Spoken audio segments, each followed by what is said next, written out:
What's up, guys, and welcome back. Today I thought we would try something out right here. We have the left headlight from my 97 Grand Prix, which is pretty hazy.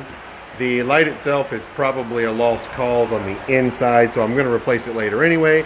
But recently at work we got a hold of this headlight restorer by Meguires. So I thought, before I get rid of this light, why don't we give that a try and see what it looks like.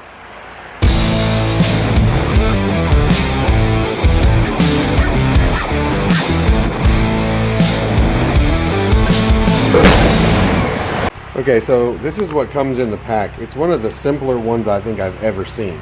It has these cleaning pads, this cleaning solution, and this headlight coating.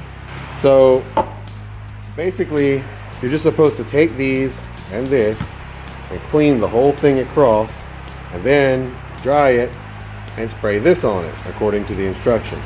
So we're going to see how that goes.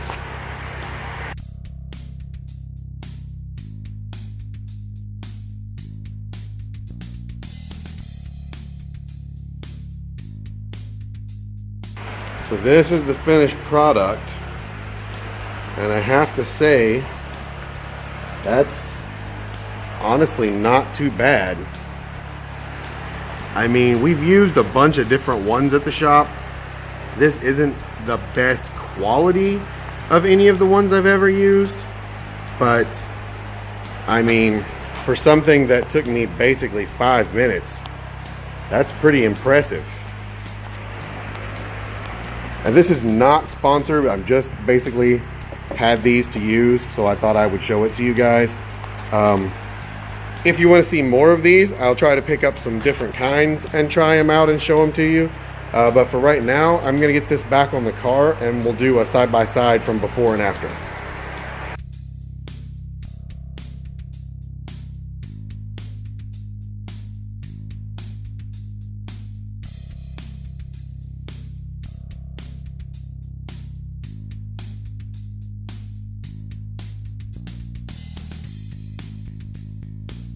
That's it for this video. Once again, this is not sponsored. Meguires is not telling me to say this. I'm just trying it out because I had it here to try. I would rate this on a scale of 1 to 10 out of the ones that I've used. Maybe a 7-ish in quality and in appearance, but it is really, really fast. I mean, you can do both headlights probably in 10 minutes with this. And the better ones that I've seen require a drill and require more sanding, and it takes a lot longer. So if you've got one that's not in too bad a shape and you just need to make it look nice for a car show or something, this isn't too bad. So definitely worth trying it out. But that's gonna be it for this one. Drop me a like, give me a comment on what you think of what I reviewed here, and I will see you guys next time. Bye.